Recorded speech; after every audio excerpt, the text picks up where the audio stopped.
예. 이 김경수는 깃털 아니겠습니까? 예, 핵심은 예. 핵심은 우리가 잊지 말아야 될 게 이제 저는 두 가지 포인트인데, 하나는 이번 허위범 특검 자체가 대선 댓글 불법 이 조작 사건에 대한 국한에서의 특검을 당초 이제 여야간에 합의한 거 아닙니까? 예. 근데 사실은 이제 우리가 관심 있게 봐야 될 부분은 이 탄핵부터 개입됐다고 상당히 심층적으로 우리가 추정을 하지 않습니까? 예. 아마 그 사건 자체 안타까운 것은 이 특검 자체가 이제 어떤 그런 대선뿐만 아니라 이 탄핵의 개입 여부까지도 했었어야 되는데, 예. 어쨌거나 저는 이제 안타까운 그 당시에 이제 여당이든 야당이든 간에 이 탄핵에 대해서는 같은 입장이었기 때문에 또 어쩔 수 없이 이 특검을 해야 되는, 왜 드루킹 자체가 이제 본의 아니게 이제 갑작스럽게 이 사건화됐기 때문에 저는 그래 상당히 처음부터 정치적이고 정략적인 합의에 의한 허위범 특검이었다. 그렇기 때문에 사실 이제 변협에서 추천하는 야당 단독이 아니라 처음부터 김성태가 이 특검을 할 때도 저는 상당히 어쩔 수 없이 상당히 제한적인 수밖에 없어. 저는 그렇게 봐요. 그래서 현재 우리 태극기 애국 국민들이 바라는 그런 본질적인 저는 특검에는 좀 미치지 못했다. 어쨌거나 그럼에도 불구하고 결국은 이제 이 드루킹이 결국 이제 재판장에서 실질적으로 이제 많은 본인이 알고 있는 사실을 이제 재판장에서 밝혔기 때문에 피해갈 수 없었다. 그리고 또 하나 우리가 또 잊지 말아야 될 부분은 김경수는 우리가 당초부터 우리가 기억하지 않습니까? 김정숙이가 이 경인선 가자는 그들 이 경선 때 우리가 봤지 않습니까? 이 방송을 통해서. 예. 그래서 이제 어쨌거나 김경수는 집사거든요. 집사. 아까 파주 박사님은 네. 강아지 있지 않습니까? 강아지. 김경수를 강아지로 취급하고 강아지 주인, 개 주인이 번갈아 가면서 정숙이하고 재인이가 한 거 아닙니까? 저는 특히 제 개인적인 생각은 그래요. 예. 이 문재인 정권의 어떤 핵심적인 상당한 역할을 하는 거는 김정숙이 아닌가 이렇게 보고 있어요. 우리가 이제 굉장히 나부된다고 얘기하나요? 여느 어떤 역대의 어떤 영부인과 다르게. 예. 김정숙이의 어떤 그런 정치적 야심이나 욕심이 상당하다고 저는 보고 있어요. 어떤 여러 가지 어떤 행적이나 이 관계를 봤을 때 결국은 그런 부분들이 어떤 상징적으로 나타난 것이 경인선 가자는 굉장히 어떤 부분에 당시에 이제 우리가 목격했거든요. 그래서 저는 그런 부분이 있기 때문에 당연히 이 김경수는 이 김정숙에게 보고 내지는 굉장히 어떤 사소한까지 협의 내지는 어떤 지시 전달 받았지 않나 이렇게 판단하거든요. 그래서 저는 이제 이 부분이 이제 시작이라고 봅니다. 예. 특히 또 오늘 어떤 법정 구속된 그런 한편으로는 다른 관점에서는 이제 문재인이가 집권 3년 차에 접어들었지 않습니까? 예. 통상 그렇기 때문에 권력의 어떤 이 점점이 어느 정도 이제 넘어갔기 때문에 이 재판장에서도 여러 가지 어떤 판단을 하는 거 아닌가. 원래 이 좌파 재판관들은 정상적으로 박 대통령의 이 재판 과정 보셨겠지만 없는 죄도 만들어가지고 기획수사에서 결국은 결과를 몰고 가거든요. 예. 그런데 결국 이제 김경수 같은 경우도 당연히 어떤 권력의 실세임에도 불구하고 저는 법정 구속에 대한 정치적 의미를 결국은 문재인의 어떤 권력의 어떤 흐름이 어느 정도 상당히 어떤 여러 가지 많은 일탈을 지금 가고 있는 상황이기 때문에 그런 의미도 한번 읽어볼 필요가 있다. 자, 그리고 결국은 이 사건은 이제 국기문란 사건 아닙니까? 예. 일종의 이제 민주주의를 훼손한 신선한 어떤 투표에 대한 개입했기 때문에 국기문란 사건이기 때문에 문제는 앞으로 어떻게 대처할 거냐 이게 중요하다고 저는 봐요. 예. 그래서 사실 이제 이 야당에서는 이 전면적으로 이 김경수의 어떤 구속 상황을 보면서 결국은 이제 재판장에서 어떤 유죄로 이제 인정한 날입니까? 예. 그렇기 때문에 후속적인 저는 강력한 투쟁과 저는 어떤 이 그렇게 봐요. 그래서 반드시 거기에 대한 어떤 목표는 그 김정숙과 이 문재인의 어떤 개입 여부에 대해서 철저하게 파헤쳐야 된다. 저는 그렇게 보고요. 만약에 앞으로 이 부분을 미진하다고 하면은 향후의 어떤 이 특검을 결국은 이번에는 제한적인 특검이지만 앞으로는 상황의 어떤 정치적 상황 변동에 따라서 이 탄핵 개입 여부까지도 저는 반드시 저는 특검을 통해서 낱낱이 밝혀야 된다. 그래서 이 부분이 결국은 좀 내란과 반란에 지금 사실 이 국기문란 사건과 더욱더 심각한 것은 이 현 정부를 결국은 완전히 선동해가지고 결국은 불법 탄핵에 주도한 그런 측면에서는 내란 반란에 준하는 거기 때문에 저는 반드시 그 사건도 밝혀야 된다 이렇게 봅니다. 예예. 그래서 그런 측면에서 이번 그 김경수 법정 구속 사건은 어떤 여러 가지 시사하는 바가 크고 이게 종착지가 아니라 시작이라는 부분을 반드시 좀 인식할 필요가 있다 이렇게 봅니다. 맞습니다. 그리고 이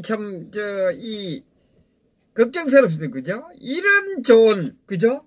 이것을 주는데도 자한당 저 인간들 믿을 수 없고, 우리 태극기 국민들하고 대한애국당이, 이 일을 우리가 선두에 서서 해야 될 것 같아요, 이게. 예. 저는 사실 이제 이 드루킹 이 댓글 조작 사건과 관련해서 3대 어떤 심각한 사건을 세 가지로 정리하는데요. 네. 이 드루킹 이 댓글 조작 사건 탄핵 시점부터 포함해서 두 번째로는 이 JTBC 태블릿 PC에 대한 사건, 결국 이건 홍석현과 홍정도, 손석희 이 사건도 파헤쳐야 되고요. 네. 그리고 검찰과 특검이 또 개입 여부, 전 이 세 가지 사건이 결국은 대한민국의 국기를 흔들고 그 다음에 이 내란 반란에 저는 동조한 그런 하나의 사건으로 규정하기 때문에 저는 이 세 가지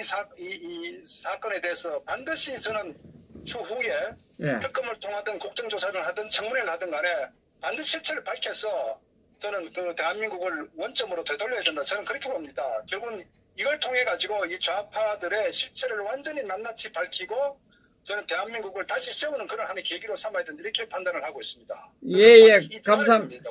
예, 감사합니다. 그리고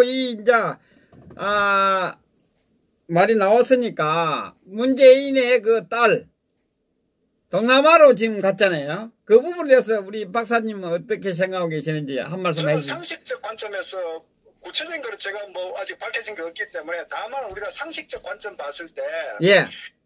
이게 한 국가의 대통령의 어떤 자제가 해외로 이주를 한다. 이게 상식적으로 납득이 가지 않잖아요. 전 세계 어디를 보더라도. 그러면 우리가 충분히 어떤 타당한 어떤 그런 생각은 뭔가 불법이나 문제가 있기 때문에 간다고 봐야 되지 않겠습니까? 불법과 예. 문제가 있다. 상식적으로 전혀 문제가 없으면은 하물며 일반 국민의 어떤 그런 가족이 아니고 예. 대통령의 아주 자제 아닙니까? 예. 그러면 그걸 우리가 상식적으로 이해할 수가 없잖아요. 이해가 안 되지. 이거 70년 자기가 대통령을 해갖고 정말 대한민국을 경험하지 못한 그런 정말 국가로 만들겠다고 했으면 거기에도 자기가 어떤 사인이 아니라 공인의 입장에서 또 경호를 받기 때문에 그런 관점에서 어떤 일거수일투족 행동이든 언행이든 간에 굉장히 조심해야 되고 본인의 언행이 국민들에게 어떻게 비칠 것인가 이런 부분에 대해서 굉장히 조심하는 게 통상적이고 상식이거든요. 예. 어떤 연예인들도 공인이기 때문에 공인의 어떤 기본적인 어떤 그런 한계가 있단 말이에요. 그렇기 때문에 그럼에도 불구하고 자기 국가를 조국을 등지고 해외에 간다. 그러면 또 왜 미국이 아니고 왜 동남아일까? 그래서 저는 이런 측면 봤을 때 만약에 어떤 부정한 행위를 해서 예. 향후에 결국 그 사건이 언론이든 어떤 다른 경로를 통해서 밝혀졌을 때 결국은 이제 소위 말해서 국정농단이라는 얘기 친인척 가족들에 대한 부분이 폭발성이 크거든요. 예. 비리에 관련된 거는 그렇다면 본인들이 정말 박근혜 정권에 대해서 없는 죄도 만들어가지고 그렇게 적폐로 몰아가지고 무리한 수사를 하면서 이 사법권의 어떤 정치와 정치 신용화시켜서 그렇게 완전히 모든 내국자 국민들을 공직자를 구치소에 감금시켜 놓은 상태이기 때문에 본인들이 만약 그 상황에 조금이라도 밝혀지게 되면은 그건 걷잡을 수 없는 결국 국민들로부터 지탄을 받기 때문에 결국 어떤 의미에서는 뭔가 앞으로 터질 것에 대비해서 숨기는 잠시 자리를 피하는 소위 소나기를 피하는 그런 측면에 어떤 나름대로 의미가 의도가 있지 않나 저는 그렇게밖에 해석할 수가 없어요. 나머지는 제 상식으로는 일반 국민의 상식으로서는 이해할 수 없다 그렇게 판단하는 겁니다. 당연하죠. 이 사건 자체도 예. 언론이든 국민들께서 단순하게 이 문재인이 이 자제분들이 그 동남아에 갔다는 부분에 대해서 우리가 상당히 저는 의미 있게 볼 필요, 계속적으로 관심 있게 반드시 그 뒤를 우리는 살펴봐야 된다 그렇게 봅니다. 아까 또 말씀드렸다시피 왜 미국이 아니고 동남아일까 그런 측면도 미국 같은 경우는 그 국제 그 범죄 인도 조약이 되어 있기 때문에 상황에 따라서 미국 같은 경우는 굉장히 이제 뭐 어떤 지휘 공화를 막론하고 불법에 연루되면은 다시 송환을 시켜버린단 말이에요. 미국 갈 거 자격이 안 되죠, 미국에는. 그러니까 동남아 갔겠죠. 저는 뭐 미국은 갈 수는 있겠지만 결국은 이제 제 나름대로 판단은 동남아 같은 경우는 정치적으로에 따라서 어느 정도 뭐 또 운신의 폭이 있기 때문에 예. 그래서 왜 미국을 가지 않고 동남아를 택했느냐 하는 부분에 저는 나름의 여러 가지 어떤 그 포석을 어떤 그 고려를 한 측면이 있다 이렇게 이제 판단을 하는 거죠. 미국에서는 좌파들을 뭐 제재를 한다고 그러니까 미리 뭐 동남아로 갔겠죠, 뭐. 그러니까요. 왜 미국도 아니고 유럽도 아니고 동남아냐. 소위 말해서 우리 대한민국 정부에서 컨트롤을 하기 좋은 소위 말해서 정치적 비리를 할 수 있는 그런 그 대상 지역이 동남아 아닌가 이런 측면에서 예. 바라본다는 얘기입니다. 예, 알겠습니다. 네네. 그렇거나 이 사건에 대해서 굉장히 예의주시하고 저는 왜 갔는지에 대한 부분에 대해서 좀 비리 부정에 대한 부분을 우리가 반드시 좀 밝혀줄 필요가 있다. 그래서 이런 건을 해갖고 이 정권을 반드시 뒤집어야 되는 그런 저는 하나의 계기로 삼을 필요도 있다 이렇게 판단합니다. 예, 감사합니다.